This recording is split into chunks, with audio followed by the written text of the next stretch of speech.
Thank you, Jasmine. Education stakeholders are now calling for a national dialogue to address the many challenges facing this sector. Key among them, funding. Speaking at the launch of research findings on privatization and commercialization of education in Kenya, trade unions, including the KNUT, KUPPET, and WASU, warned that any move by the government to privatize education in the country would put learning out of reach for a majority of poor Kenyans. Here's Shadrach Miti with the report. The research conducted between October and November last year paints a grim picture of a country whose education provision in the densely populated informal settlements is in the hands of private education providers.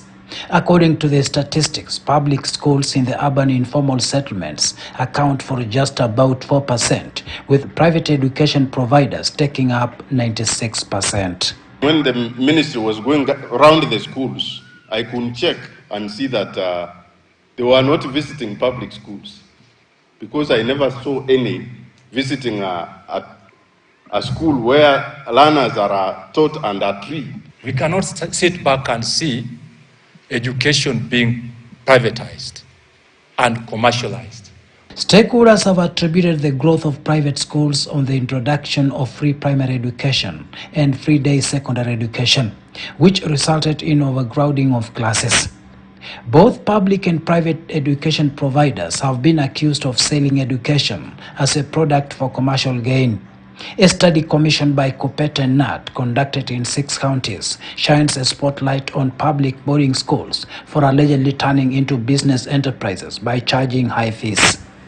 The survey findings conducted in the counties of Kakamega, Nairobi, Nakuru, Mombasa, and Uasin Gishu listed high demand for education, inadequate public schools, decline in quality of education, increased human population, education policies such as 100% transition, which have resulted in overcrowding, perception of free basic education, increased business entrepreneurs, reduced government capitation, and lack of regulation of private schools among causes of privatization and commercialization of education. Other contributors are poor working conditions among teachers in public schools, more emphasis on grades and marks, overloaded curriculum, and demands by school management boards. It is clear that the education sector is in a mess, considering the inconsistent and unclear policies, such as the current implementation of the new competency curriculum CBC. So this is a wake-up call that we need a national dialogue on education. And what we are asking the government is that they should know that education is a public good, and they should fund it and fund it adequately. SG, as you know, we have representation of KNUT in the KICD Academic Committee by law. We have representation of KUPPET in KICD processes academic committee by law. We have representation of the universities by law. And that means we are powerful partners. And therefore, if we are going to say CBC is very expensive and chaotic, perhaps we are also saying we are part of those chaos, and part of the expensiveness. In order to address the issues, stakeholders are now calling for a national dialogue. There are about 11,000 private schools in the country, majority of which are primary schools.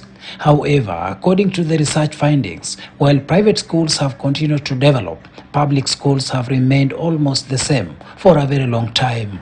The survey findings came just 2 weeks after Trade and Investment Cabinet Secretary Moses Kuria talked of the government's plan to privatize public universities. Shadrach Miti, KTN News. Thank you, Shadrach. Time for us to take a first break. When we come back out of this break, we'll tell you some more stories. For example, the long rain season is coming up in a couple of weeks' time. Farmers, particularly those in the bread basket in the raw thrift, receiving subsidized fertilizer, we'll tell you about that. Keep it here.